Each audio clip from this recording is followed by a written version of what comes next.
Estimado don Mario Ruiz Morales, de la Real Sociedad Geográfica, estimado don Manuel Castro Casas, del Ilustre Colegio de Ingeniería Geomática y Topografía de Andalucía, Ceuta y Melilla, estimado don Antonio Ramón Jiménez Montes, vicepresidente de la Fundación Águila del Lava, estimado público, profesores, alumnos, paisanos y amigos, buenas noches. Es un placer y un honor celebrar esta primera actividad cultural de nuestra asociación, de la Asociación Cultural Dionisio Alcalá Galiano, que tengo el honor de presidir, en este año 2024, en el que cumpliremos 20 años de actividad prácticamente ininterrumpida, desde que en el año 2004 don Francisco Salamanca Moreno, a quien también saludo, que veo que está allí al final, nuestro presidente, durante 18 años, pues fundó la asociación. Quien les habla cogió el relevo el año pasado y, bueno, pues aquí estamos con esta primera actividad del año 2024, que es una conferencia de muy alto nivel, porque quienes me acompañan, pues en cuanto empiecen a hablar, todos tendremos la seguridad y el convencimiento de que es así. Quería, antes de nada, agradecer la colaboración imprescindible del área de cultura del Ayuntamiento de la ciudad. Se han excusado tanto la concejal de Cultura como el alcalde, Marisierra Sabariego y Fernando Priego, porque tienen junta de pleno de gobierno, que tienen el pleno la semana que viene, no han podido venir como desearían, han colaborado con la actividad, así como agradecer la colaboración de la Fundación Águila del Lava y de los socios de nuestra asociación. Sin esta colaboración conjunta no hubiera sido posible esta actividad. Cumplimos, como decía, en este año 2024, 20 años de actividades. Tenemos varios proyectos, algunos de envergadura. El próximo será probablemente el mes de abril, que inauguraremos en la calle Dionisio Alcalá Galiano. Se sustituirá la placa que hay de resina cerca de la Puerta de la Agustina, se sustituirá por una de bronce, que se está preparando y que va a ser pues un acto y algo bastante importante, ¿no? Gracias a colaboradores de la asociación, colaboradores muy importantes que tenemos, y a nuestros socios, claro. Antes de pasar la palabra a don Manuel Castro Casas, que está a mi izquierda, que presentará a nuestro ponente, quiero invitarles, si lo tienen a bien, al final del acto, pues que se unan a nuestro proyecto, sin compromiso ninguno. Tenemos hoja de filiación para hacerse socios, que en principio no supone nada más que dar los datos de contacto. Los miembros de la Junta Directiva, por ejemplo, María Cristina Manchado Ríos, que está aquí, o Jesús Chacón Calvo, que está por allí, pues tienen hoja de filiación, pueden dirigirse a ellos para hacerse socios, simplemente para recibir información y participar en los órganos de gobierno de la asociación. Como digo, es un honor y un placer estar aquí. Agradecer mucho que en esta noche del final de invierno, que ya aventura la primavera, pues llenen prácticamente la biblioteca histórica del Instituto y Fundación Águila del Lava. Creo que es un marco inmejorable para esta ponencia, que nos va a trasladar a una de las actividades más importantes que tenía nuestro héroe, Dionisio Alcalá Galiano, que es la cartografía, ¿verdad? Bueno, paso la palabra a nuestro paisano, don Manuel Castro Casas, presidente del Ilustre Colegio de Ingeniería Geomática y Topografía, que va a presentar a nuestro ponente, a don Mario. Manuel, cuando quieras, por favor. Gracias.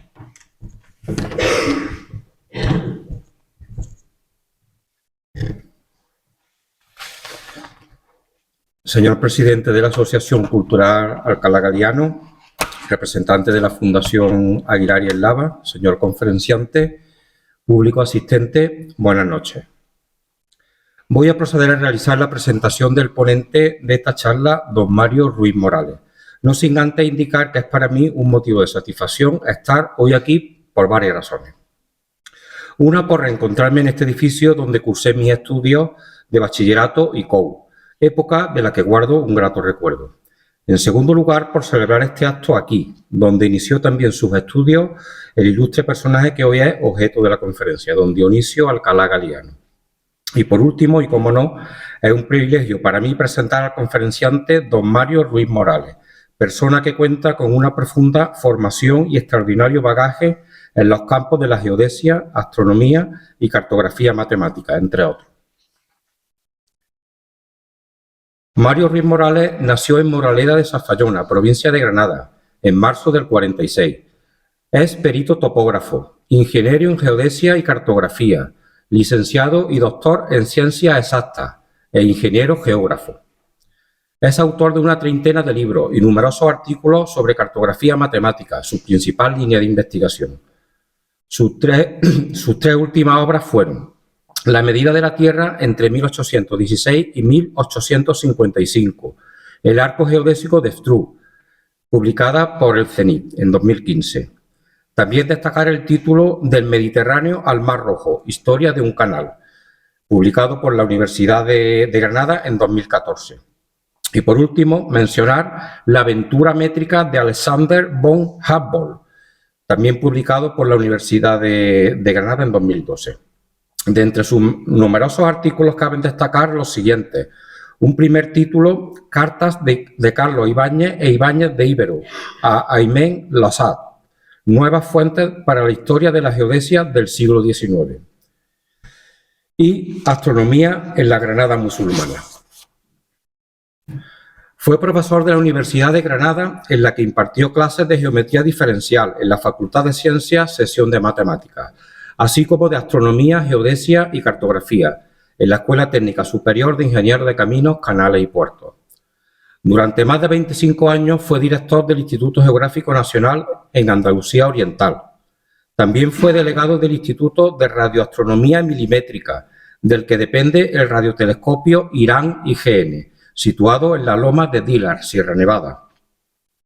En sus 10 últimos años como funcionario del Estado, del 2003 a 2013, representó en Granada al Centro Nacional de Información Geográfica, CENIG. Fue también Premio Nacional de Fin de Carrera. Es miembro de la Real Sociedad Geográfica y de la Orden Civil de Alfonso X el Sabio.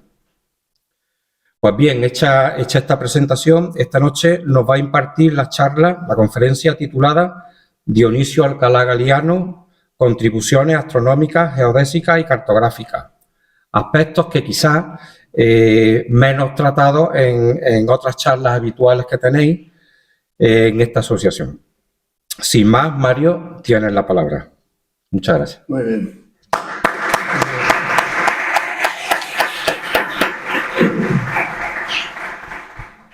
Yo casi diría si se puede apagar la... Sí, la luz. Sí, señor, se puede, creo que digo sí. para que se vea mejor. Sí. Bueno, pues, antes que nada, muchas gracias por tan amable presentación al presidente del Colegio de Ingeniería Geomática y Topográfica. Muchas gracias también a este instituto, Aguilar y el Lava. Por supuesto, a la Asociación de Dionisio Alcalá Galiano y a todos ustedes por su presencia. Sobre todo a la gente joven que veo por allí al final, que siempre a mí me reconforta de manera especial ver a alguien tan joven interesándose por estos temas tan antiguos. Pero al fin y al cabo, estos son los que nos enseñan o nos han enseñado el camino a seguir. Les tengo que empezar confesando que yo no he estado nunca en Cabra, pero he querido venir en varias ocasiones. La primera hace ya casi 30 años, cuando me enteré que Juan Valera, cuando era embajador en Washington, pues fue el representante de España como ministro plenipotenciario en una conferencia internacional del Meridiano que se celebró en Washington en el año 1884. Y en esa conferencia se eligió el meridiano de Greenwich como origen de longitudes. Curiosamente se oponían los franceses, que defendían el meridiano de la isla de Hierro de Canarias, con buen criterio, por casi toda Europa estaba al mismo lado del meridiano origen. Lo que pasa es que esa elección del meridiano tuvo su... Esto es una introducción que les tengo la obligación de hacer. Pues tuvo una consecuencia importante para el sistema de la medida del tiempo, para los usos horarios, que nos sonarán. Entonces el origen del tiempo se midió en el antimeridiano de Greenwich, se empezó a medir allí. Y esa línea era la línea cambio de fecha, ese meridiano era cambio de fecha. Entonces la elección del meridiano de Greenwich tenía la ventaja que ese cambio de fecha se producía en un sitio poco poblado, por el Pacífico, porque era donde se produce la línea de cambio de fecha. En una ciudad, imagínense ustedes, en una calle en un día y en otra calle en el otro. Eso era una paradoja, se llamaba paradoja de Pigafetta, que fue el cronista de la expedición de Magallanes y del Cano. Y este señor, cuando volvían los pocos que quedaron en la nave Victoria y llegaron a Cabo Verde, ellos creen que habían llegado el 8 de julio de 1522 y llegaron el 9 de julio de 1522. Porque había navegado hacia el oeste y tenían que aumentar un día. Esa fue la primera vez que yo quise venir porque digo, este hombre yo lo conocía como literato. ¿Cómo se llama? Pepita Jiménez, ¿no? La que escribió. Pero yo esa vertiente de él no la sabía. Y la segunda vez que yo quise venir, esa es más reciente, era porque me enteré que había, no sé cómo llamarlo, una representación del cielo que había hecho un catedrático de geografía, Garrido, quiero recordar que era el apellido, y me enteré que estaba en el Instituto Góngora, que nos dijeron unos nietos míos que están allí estudiando en el Góngora. Y luego indagando resulta que estaba aquí también. Ya no sé si este fue primero el otro o el otro antes de este. Pero este señor, por lo visto, fue también director de este instituto. Y bueno, a la tercera va la vencida. A la tercera ya he venido. He venido invitado por estos señores que han tenido esa amabilidad. Y resulta que vengo a hablar de Dionisio Alcalá Galiano. Esta mañana comentaba yo con el profesor Manuel Castro que yo no sé si fue abuelo de Valera o tío abuelo. Pero yo he leído que era sobrino del hijo de Dionisio Alcalá Galiano. Pero no he encontrado referencia. Si era nieto tenía que ser la madre tenía que ser hija de Alcalá Galiano y eso no lo encontré. En definitiva, que tengo la satisfacción de estar aquí para hablar de este señor, por lo de Valera, y luego hablar en este marco incomparable que es donde está precisamente la representación esta del cielo que le digo. Es una verdadera obra de arte que lamentablemente no se sabe mucho de ella. Les pido disculpas porque yo quizás no voy a hacer una intervención muy académica, no le voy a leer un discurso. Me voy a limitar a ir comentando algunas diapositivas. Por ejemplo, esta o esta. Esta, la siguiente. Esta. Por ejemplo, esta. Esa es la reunión que les decía de la comisión de la Conferencia del Meridiano. Y ahí se ve a Valera muy poquito, debajo del número 1. No se le ve la barbilla, pero ese era este caballero. Bueno, en realidad yo he venido a hablar de aquí de Alcalá Galiano. Como decía el otro, venía a hablar de mi libro. Bueno, pues Alcalá Galiano siguió la estela que habían marcado otros marinos ilustres, que siempre son referencia obligada, y a mí me gusta siempre mencionarlo, que fue Jorge Juan y Antonio Ulloa, que fueron ascendidos para ir a trabajar a América a medir un grado de meridiano, formando parte de una expedición que había montado la Academia de Ciencias de París para aclarar una controversia que se desató, que fue la principal del siglo XVIII, una controversia científica sobre la forma de la Tierra. Uno decía que tenía forma de limón y otro forma de naranja, con estas palabras, limón y naranja. El término más matemático era el elisoide oblato y el elisoide prolato. O sea, un elisoide aplastado por el ecuador, sería el melón, o aplastado por el polo, que sería la sandía. Eran otros dos frutos que también se... Bueno, pues estos contribuyeron allí decisivamente. El gobierno español tuvo a bien mandarlos para que colaboraran con los franceses, y luego los propios franceses, que no son muy dados a alabar a los de otro país, pues decían que la labor de ellos fue imprescindible para el éxito de la operación.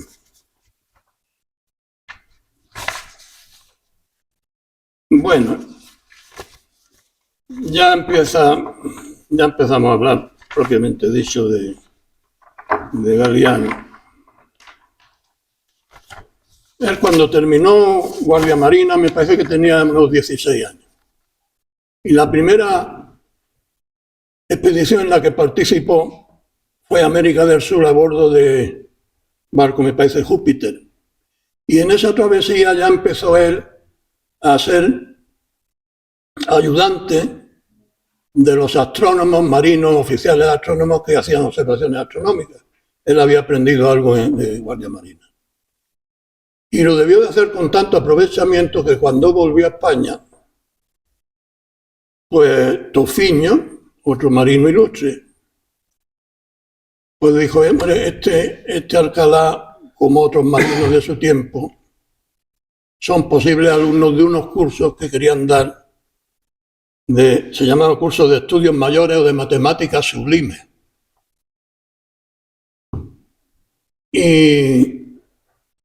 Y bueno, pues efectivamente intentaron hacer ese curso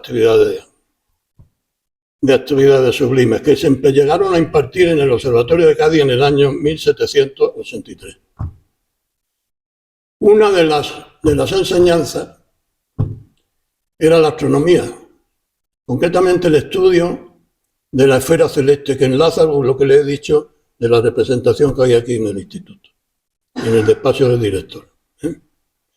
Bueno, pero le voy a decir unas cuantas palabras de la esfera celeste, de la geometría de la esfera celeste, porque eso fue fundamental para Alcalá Galiano aprenderla, para poder luego determinar la posición del barco, la latitud y la longitud, y la orientación también, pero fundamentalmente la latitud y la longitud, lo que hoy se llama posicionamiento. Bueno, pues voy a ser rápido con esas imágenes. Fíjense, en la que pone ahí encima de rotación diaria, ahí hay una serie de elementos geométricos de la esfera celeste relacionados con la rotación de la Tierra. Imagínense la Tierra reducida a un punto y la vertical física, la línea de la plomada. Esa línea cortaría a esa esfera en lo que pone allí arriba cenit y abajo nadir. El que está por encima de nuestra cabeza sería el cenit y abajo el nadir. Un plano perpendicular a esa vertical y que pasa por el centro es el plano del horizonte. Se parece a este. No se llama este plano horizontal. Ese plano divide la esfera en dos partes. La de arriba, la que está en lo de cenit, es la visible, y la de abajo, la invisible. Las estrellas, cuando las vemos, es que están por encima. Cuando las vemos, están debajo. Imagínense una serie de planos que contienen a esa vertical física. Todos esos son los planos verticales. Son los de la pared y esto, ¿no? Imagínense también otra serie de planos paralelos al ecuador, al horizonte. Esos se llaman almicántaradas, otro nombre árabe. Entonces, esa esfera celeste en la que se encuentran proyectadas todas las estrellas, como si estuvieran todas a la misma distancia. Cualquier estrella puede ser la intersección de un círculo vertical y de una almicántara. Entonces, ahí ya nos da dos parámetros que determinaban los astrónomos por la observación. Bueno, otra línea fundamental de la esfera es el eje del mundo, el eje de rotación de la Tierra. Ese eje de rotación de la Tierra corta a la esfera en el polo norte celeste y en el polo sur celeste. Imagínense el eje de rotación, sabemos que está allí el polo norte en la Tierra, se prolonga para arriba y cuando llega a la esfera pues es el polo norte celeste. Todos los planos que contienen a ese eje de rotación son los planos meridianos celestes, que son prácticamente los mismos que los terrestres. Un plano perpendicular a ese eje del mundo y que pase por el centro de la Tierra sería el ecuador celeste. Y todos los planos paralelos al ecuador son los paralelos que nosotros conocemos de geografía, que se extienden a la esfera celeste como los paralelos celestes. Y la estrella puede ser intersección, la proyección de la estrella, de un círculo horario que se llaman así, porque tienen que ver con la hora, y de un paralelo. Bueno, de todos esos círculos horarios hay uno singular que es el que pasa por el cenit, que es el que está en el plano de la imagen. Y ese plano corta al plano del horizonte según la línea norte-sur, la primera dirección cardinal. Y el ecuador, que nos decía antes, y el horizonte se cortan en la otra dirección cardinal, que es la línea este-oeste. Bueno, eso de la primera. Y la otra es un pelín más complicado, pero bueno, se lo digo rápidamente. El mismo eje de rotación aparece ahí, que corta la esfera celeste en el polo norte y polo sur, el plano perpendicular, que es el ecuador celeste, y ahí está representada la traslación de la Tierra, o pretende estar representada la traslación de la Tierra alrededor del Sol. En vez de pensar que la Tierra gira alrededor del Sol, podemos pensar en el movimiento relativo de que el Sol se mueve alrededor de la Tierra en un plano que es el plano de la eclíptica, que no coincide con el plano del ecuador. Ahí se ve que forman un ángulo. La intersección de esos dos planos es la línea de los equinoccios. Esa línea corta la esfera en dos puntos, el equinoccio de primavera, que es el punto Aries, y el otro que no está ahí dibujado, el equinoccio de otoño. Entonces el Sol en ese movimiento imaginario, dentro de poco, ahora que estamos a 14 de marzo, pues hacia el 21 de marzo, el Sol va a estar por ahí por el punto Aries. Y luego se va desplazando imaginariamente a razón de 1 grado por día, por la eclíptica. Da la vuelta en un año, y la vuelta sería 360 grados, 365 días, pues en cada día 1 grado y pico.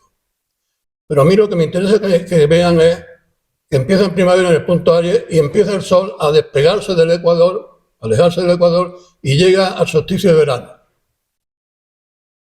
Es el punto más alto sobre el ecuador. Y luego empieza a bajar hasta que llega al equinoccio de otoño. O sea que está unos 6 meses por encima del ecuador. Entonces ahora hacemos otro viaje y nos vamos al polo de la Tierra, polo norte. Y allí trazamos un plano paralelo al del ecuador, que coincidirá con el plano del horizonte. El plano del horizonte, la esfera es tangente a la esfera en un punto. Pues allí en el polo coincide el plano del horizonte. Si estuviéramos en el polo, esto sería el plano del horizonte del Sol y el plano del ecuador. Entonces imagínense el Sol, le he dicho que está 6 meses por encima del ecuador. Allí estaría 6 meses por encima del horizonte. Estaríamos viendo al Sol 6 meses. Y luego estaría otros 6 meses oculto. O sea, en el polo no tiene sentido hablarlo de la duración del día y la duración de la noche. Bueno, entonces, dentro de los estudios, estos superiores, había también otros que prácticamente explicaban, no me quiero ir a entretener mucho, cómo se realizaba un levantamiento topográfico para hacer plano del litoral. ¿Bien? Pero, siguiendo con lo que le decía de la esfera celeste, lo importante de la esfera para los marinos era determinar la latitud y la longitud. La latitud era fácil, la latitud, ahí aparece en la imagen, se puede definir como la distancia de un punto al ecuador medida sobre el meridiano. Ahí aparece con la letra phi. También se define a veces la latitud como la altura del polo sobre el horizonte. Ahí aparece a la izquierda un señor con un astrolabio mirando al polo norte. El polo norte coincide sensiblemente con la estrella polar, la de la Osa Mayor, la Osa Menor. Pero me he equivocado porque con la Osa Mayor se localiza bien la estrella polar. Pero la estrella polar es el extremo del carro de la Osa Menor. Bueno, en definitiva, ven que se puede medir fácilmente la latitud. La longitud es mucho más complicado, porque depende del tiempo. La longitud depende del tiempo. Entonces, ahí aparece en el dibujo de la derecha círculos horarios en donde se mide la hora, en fin. Y la diferencia de hora es, como digo, la diferencia de longitudes. Y eso hasta que no hubo relojes de precisión, pues no se pudieron determinar bien las longitudes, ni se pudieron hacer bien los mapas, porque no se sabía bien la longitud. Otra parte fundamental de esas matemáticas superiores eran los instrumentos topográficos. Aquí les vienen algunos ejemplos que son los que adquirió Tofiño. Adquirió Tofiño porque los estudios superiores se fueron al garete cuando le encargaron a Tofiño hacer el LAN marítimo de España, porque tuvo que recurrir a los oficiales que había más documentados. Y uno de ellos fue precisamente Galiano, Alcalá Galiano, que se incorporó al proyecto en el año 1784 y levantó fundamentalmente las costas del Mediterráneo. Ahí aparece el frontispicio del Atlas Marítimo de España, que fue cuando por primera vez se pudo calcular la superficie de la península, del orden de las 8.000 varas cuadradas, cada uno. 10.000 leguas cuadradas de 10.891 leguas, eso sí, de 8.000 varas cada una. La legua tenía aproximadamente 5 kilómetros, ¿no? O sea que ya con eso pueden hacerle la transformación.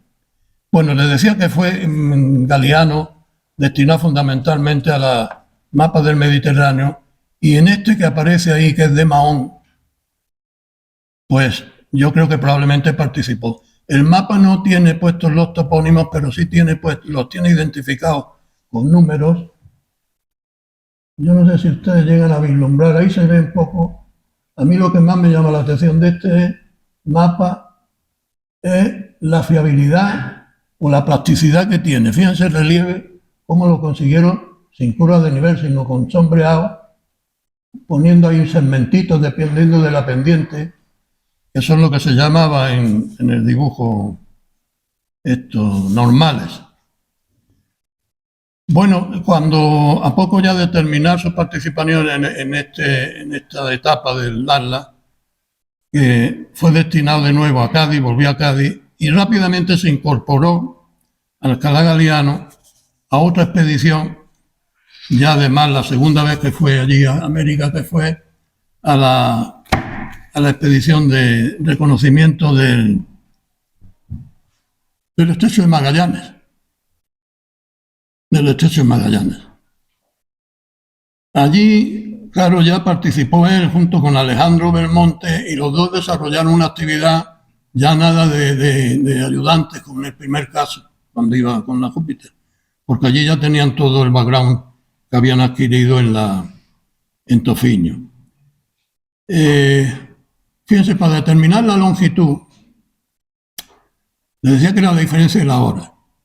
Entonces lo que hacían era observar algún fenómeno astronómico, por ejemplo un eclipse de luna o de sol, un instante determinado del eclipse, y con unas tablas astronómicas ver a qué hora se producía eso, estaba previsto que se produjera en Cádiz.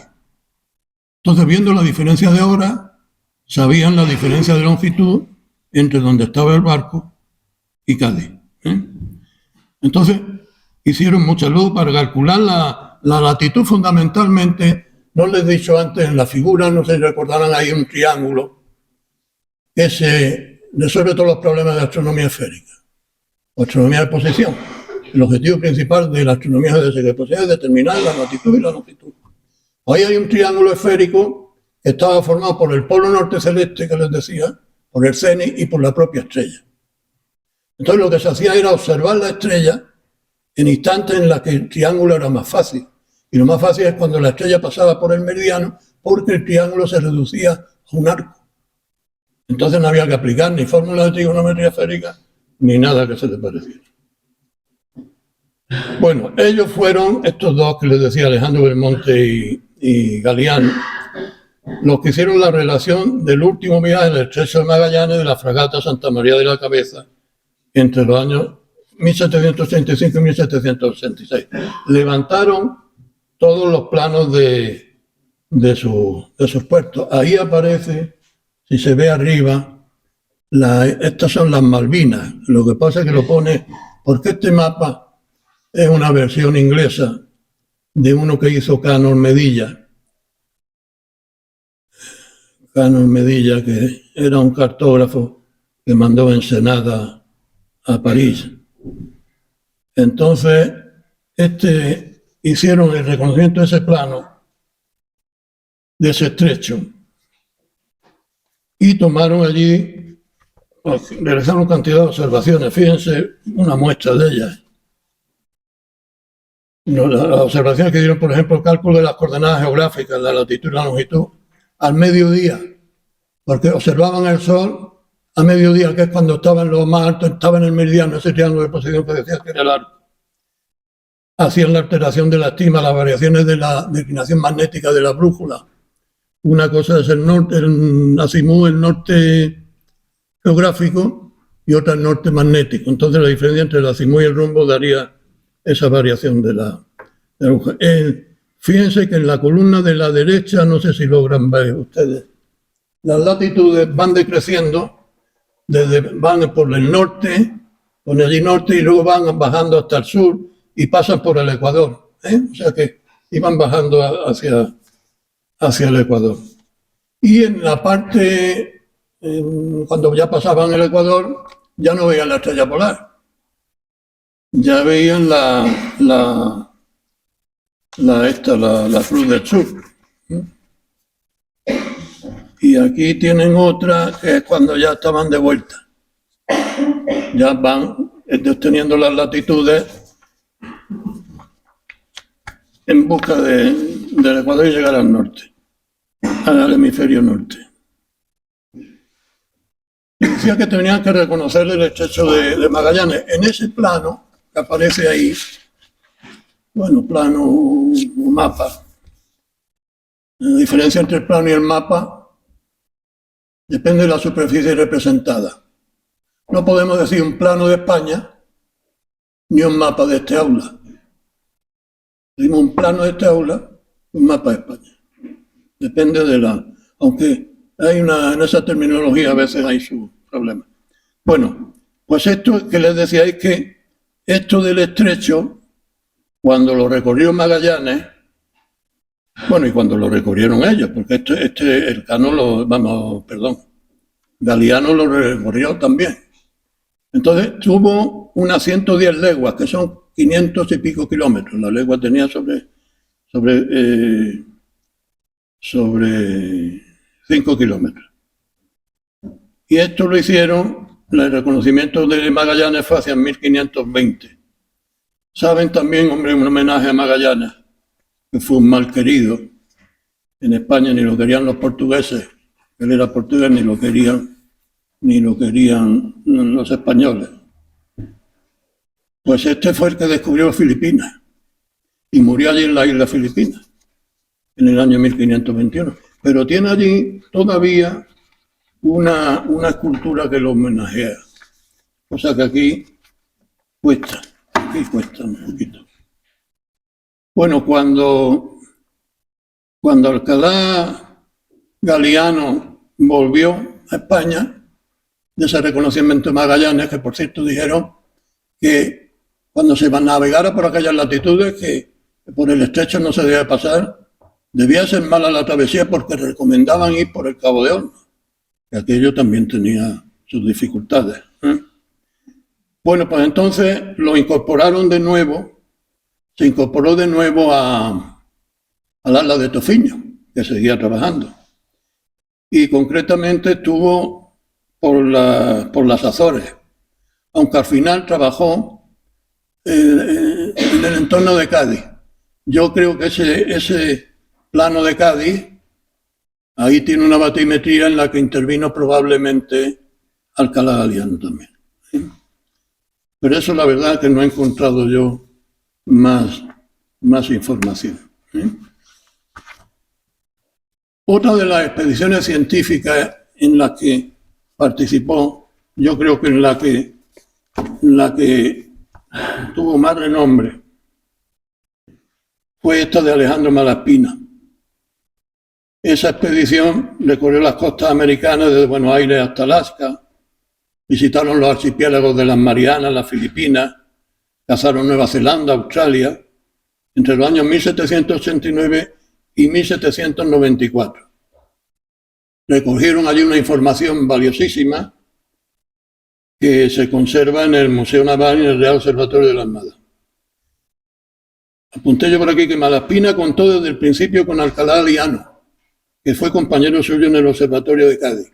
Y allí desempeñó él en esta expedición el mismo un papel análogo al que desarrollaban los cosmógrafos en las expediciones antiguas, por ejemplo, de Colón, o de los portugueses cuando iban a la India. O sea que fue una labor de mucha enjundia, como ahora verán algunos ejemplos que le pongo.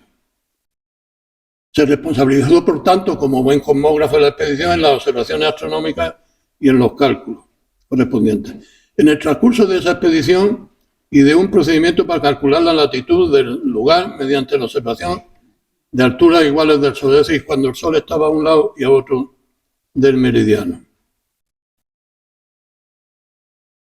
La importancia de su cometido aparece, como le digo, en ese diario de operaciones, y llegado allí a Nueva España, tenía tal prestigio que fue puesto al frente de la comisión encargada de los asuntos geográficos y astronómicos.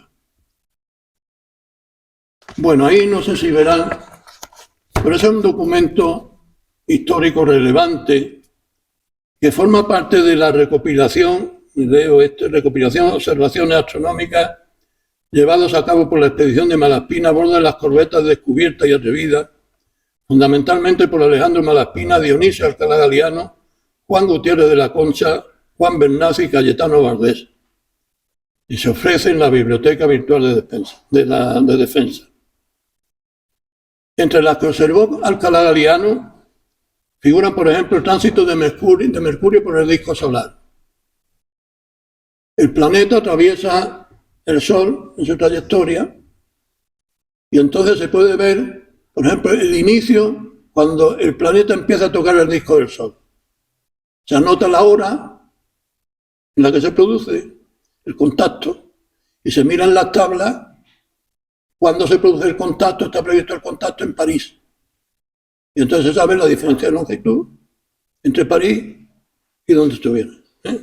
Entonces ahí observó y se ve un dibujito aquí abajo que se ve cómo sale Mercurio, cómo está Mercurio en el interior del disco solar y cómo sale. Estudió también la refracción.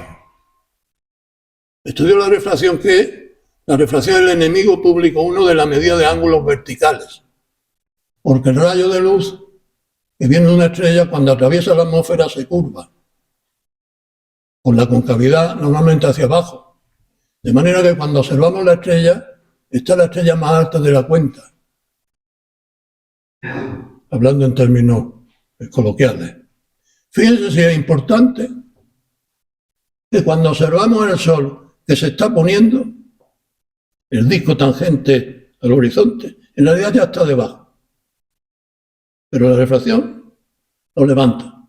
Entonces, Alcalá Galiano determinó la refracción allí como figura allí en la parte de la izquierda. Como iban varios oficiales, pues cada uno determinaba a lo mejor la longitud por su cuenta y luego promediaban los resultados. Ahí aparece a la derecha, bueno, por ejemplo, identificación de talla en la Luna, pues esa es otra manera. Es decir, yo veo el cráter cuando va a haber un eclipse en la Luna, veo el cráter tal y el otro, pues lo mismo, siempre determinando la diferencia de la hora. Pues ya digo, esto es un documento que no es muy conocido y los estudiosos de estas materias deberían de estudiarlo. A mí ya me pilla mayor, pero ahí hay tajos para estudiar. También observó la ocultación de los satélites de Júpiter. Los satélites de Júpiter, los primeros satélites, los descubrió Galileo, casi en la frontera del siglo del 16-17, 1600 y poco. Y llamó estrellas mediceas en homenaje a los Médicis. Y los satélites esos eran Europa, Calisto, Io y Ganímedes. Y entonces el mismo Galileo decía que observando la ocultación de esos satélites por Júpiter, parecido a lo que le decían del tránsito del planeta por el Sol, pues la Luna, que le llaman a veces Luna de Júpiter, ¿no? Por nuestra Luna, o a los satélites de los otros le llaman lunas, ¿no? Pues en función de la posición de esos satélites con relación a Júpiter, también se determinaban las longitudes. Pues también las observó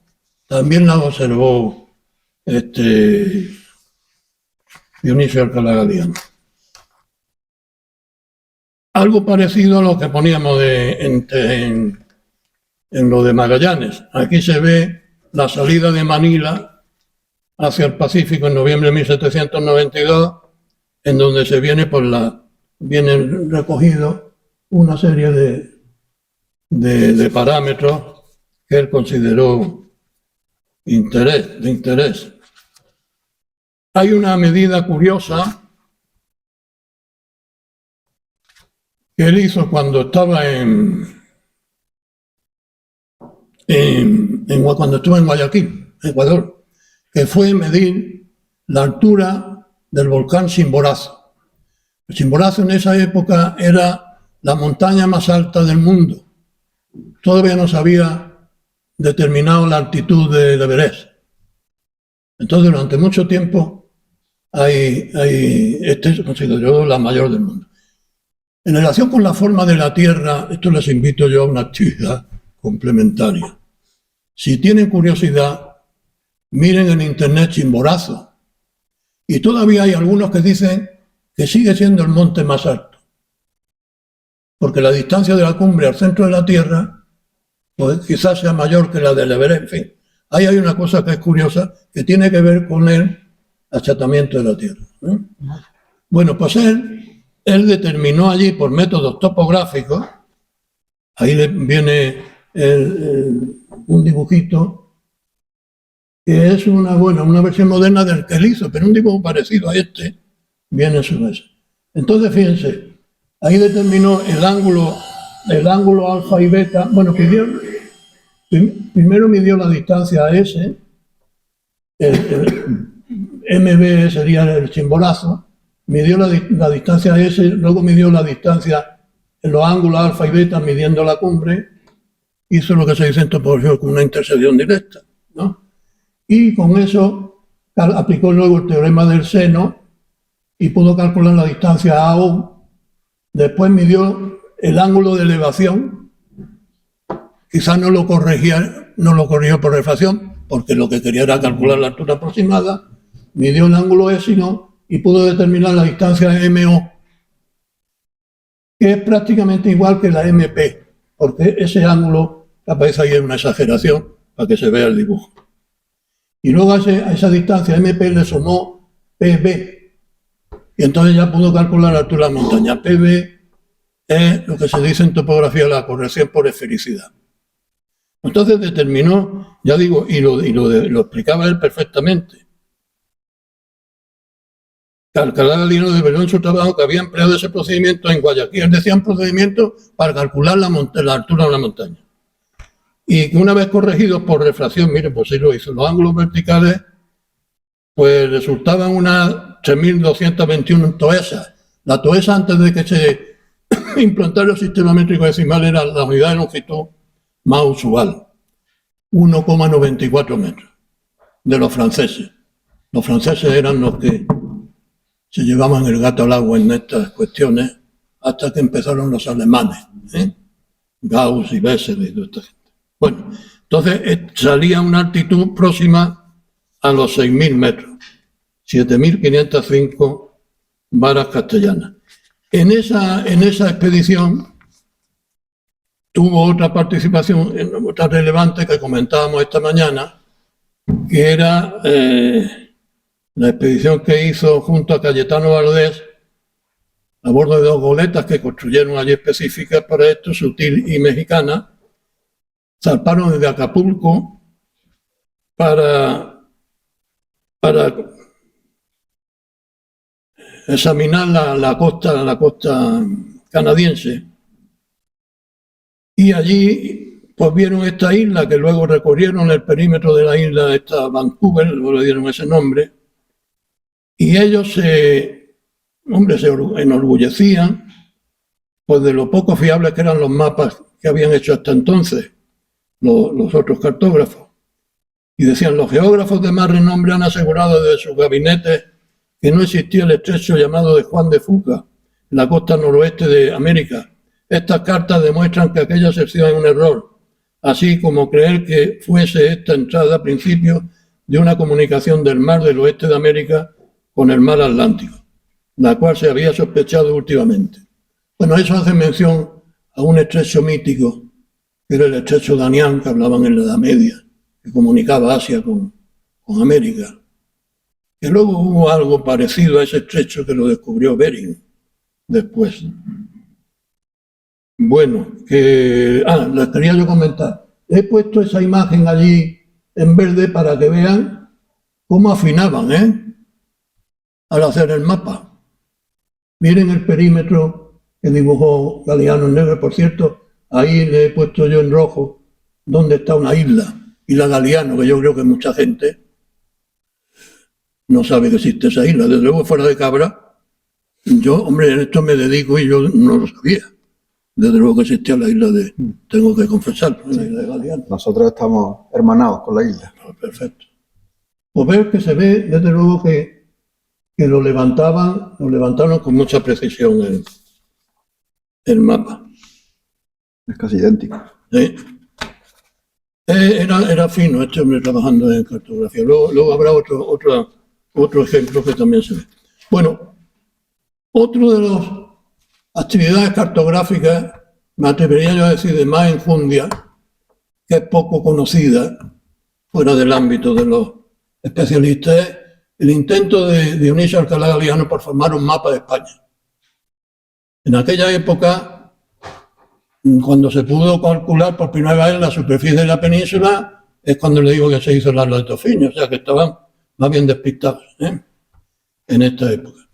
Bueno, entonces Espinosa, otro marino ilustre, hizo las memorias y muchos de los trabajos, relataba él los trabajos de Galiano, pues confesaba que estando él en Manila, le había escrito Dionisio Alcalá Galiano una carta, que yo creo que lo mismo se conserva en algún sitio, diciéndole que él quería hacer un mapa de España. Luego le volvió a escribir otra y le hablaba incluso que llegaron a comprar instrumentos. Y Espinosa decía que él también había pensado hacer un mapa de España. Los marinos en aquella época eran gente con muchas inquietudes geográficas, como es obvio. Bueno, pues este intento no se llevó a cabo porque coincidió con la creación asociada al Observatorio de Madrid, del Retiro. Se configuró allí una escuela, que era la Escuela de Ingenieros Cosmógrafos de Estado, que son los antecedentes de los ingenieros geógrafos que hay ahora, del Instituto Geográfico. Y ellos tenían esas competencias. La escuela la dirigió un escolapio, se llamaba Juan Jiménez Coronado, y entonces el proyecto de Galiano quedó sin efecto por la iniciativa del caballero de la derecha, que era Godoy. Bueno, y la última campaña cartográfica en la que ya participó Dionisio Alcalá Galiano fue en el Mediterráneo Oriental. Yo creo que ya lo hizo como brigadier. Él ascendió a brigadier en el año 1802 y Espinosa, como máximo responsable del depósito hidrográfico, dispuso el 10 de octubre de 1802 que el brigadier don Dionisio Alcalá Galiano, a la sazón comandante del navío Bahama, tomase el mando de la fragata Soledad y desde el puerto de Nápoles pasase a establecer en latitud y longitud los puertos principales de las islas y costas en la derrota a Dardanelos, Constantinopla, Esmirna, Gandía, Rodas, Chipre, Alejandreta y las costas de Siria y África hasta el Cabo Bon e Isla Galita. En el obedecimiento de esta soberana resolución se hizo la vela a la fragata desde la bahía de Nápoles el 30 de noviembre, llevando a su bordo 4 relojes marinos, varios estantes con aparatos de horizonte artificial para las observaciones en tierra. Bueno, y se conservan pues todos los mapas que hizo Dionisio Alcalá Galiano. Yo le proyecto aquí unos cuantos. Por ejemplo, carta esférica del Mediterráneo y del archipiélago a ver. Sí, el siguiente. Este es el siguiente, sí, perdón, me he ido. Esta carta se ve que él tenía todavía lo que se llama el horror al vacío, y en el campo del mapa que ahí aparece abajo, pues hay muchos puntos como si fueran de las rosas de los vientos, pero eso no tiene mucho sentido al lado, porque eso parece imitando un portulano, y él le dio a esto mucha más fiabilidad que tenían los portulanos. Fíjense, por ejemplo, el listado de latitudes que aparece ahí a la derecha. Las longitudes estaban referidas al meridiano de Cádiz, al observatorio de Cádiz. Otro mapa que a mí me llama poderosamente la atención, que no es fácil de hacer, de las islas ahí, ¿no? Pues claro, localizar las islas ahí por el centro, pues tendría que ser a base de observaciones astronómicas de precisión. Pero ven, también adolece del mismo efecto. Lo hace bonito, esas líneas, esa especie de rosas de viento, pero ya digo, no tiene mucho sentido. Y luego en cambio, en ese sentido es más serio.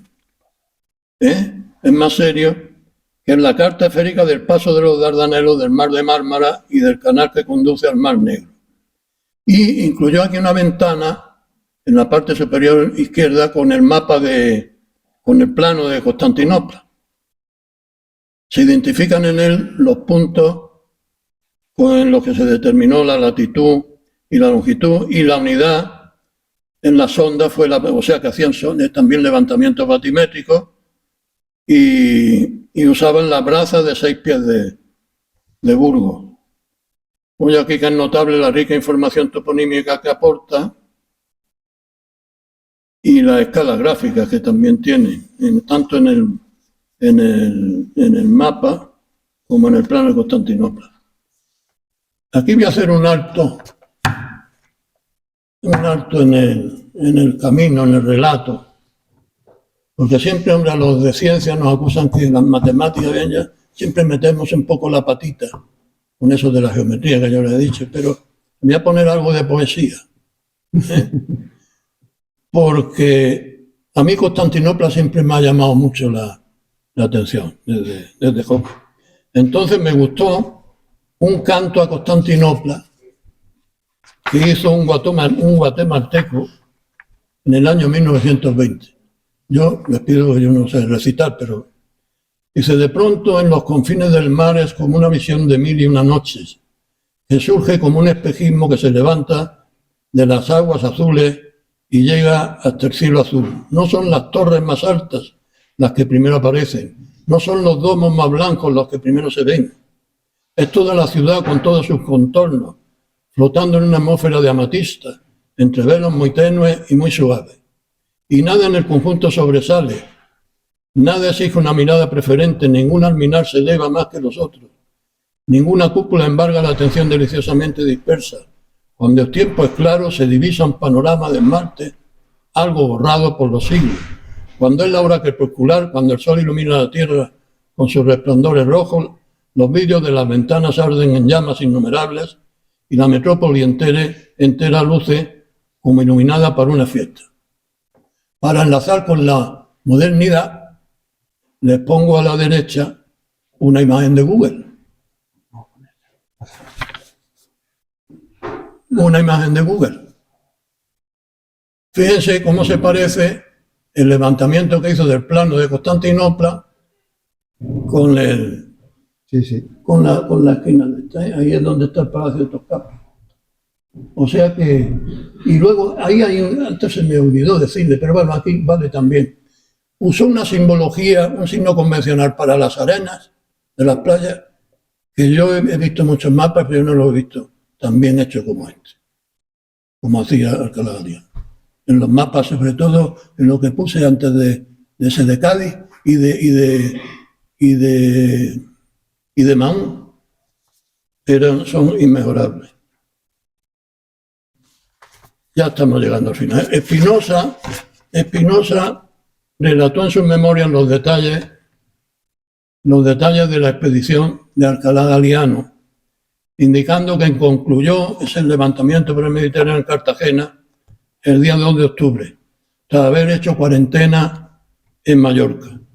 Vaciándose luego de los datos y tal, preparó estos mapas y los remitió para su publicación el 19 de octubre de 1805. Y aquí Espinosa hizo un comentario que a mí un poco me pareció emocionante todavía, porque decía, al tiempo iba en la nave,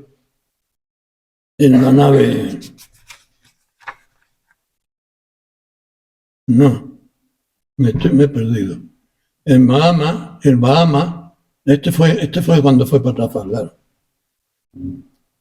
Dice, y eso es, efectivamente, al tiempo que daba la vela de Cádiz mandando el navío de Bahama para hallarse en el memorable combate que sostuvo nuestra escuadra con la inglesa al siguiente día, en cuya acción murió este distinguido oficial, siendo su pérdida una de las mayores que podía haber hecho nuestra marina.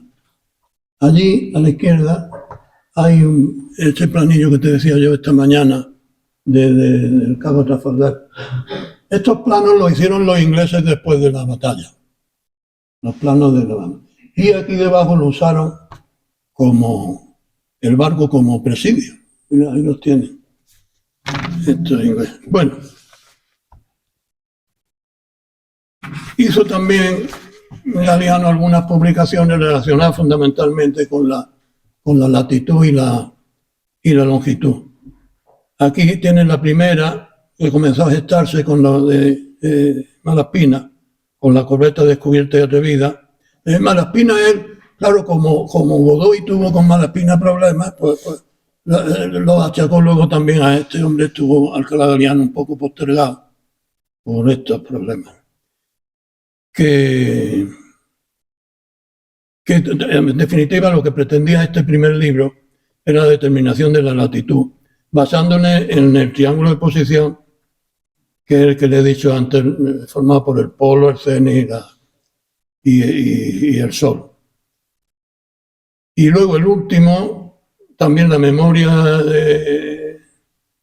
sobre la observación de latitud y longitud en el mar, pues desarrolla el método de las distancias del Sol, las distancias a la Luna, de estrellas, distancia a la Luna, distancia a la Luna, también con el mismo criterio de calcular la longitud. Se calculaba la distancia en la que aparecía una estrella, distancia angular de una estrella a la Luna, y se comparaba con ese valor en otras latitudes. Y a modo de epílogo, pues ya le remito a que esto, Antonio Alcalá Galiano y Fernández Villavicencio, hijo del héroe de Trafalgar y digno sucesor de su padre, fue además de marino ilustre, escritor, 2 veces ministro de Marina y de Fomento. Con tan solo 11 años acompañó a su padre en la expedición geográfica por el Mediterráneo. O sea que en todos esos mapas le debió de ayudar su hijo. Y de manera especial, digo, se acordaría probablemente de su padre cuando firmó mapas y sobre todo este que aparece de la costa. Y estando en este marco tan incomparable y un poco en el siglo XIX, yo voy a terminar como se decía entonces, he dicho. Muchas gracias.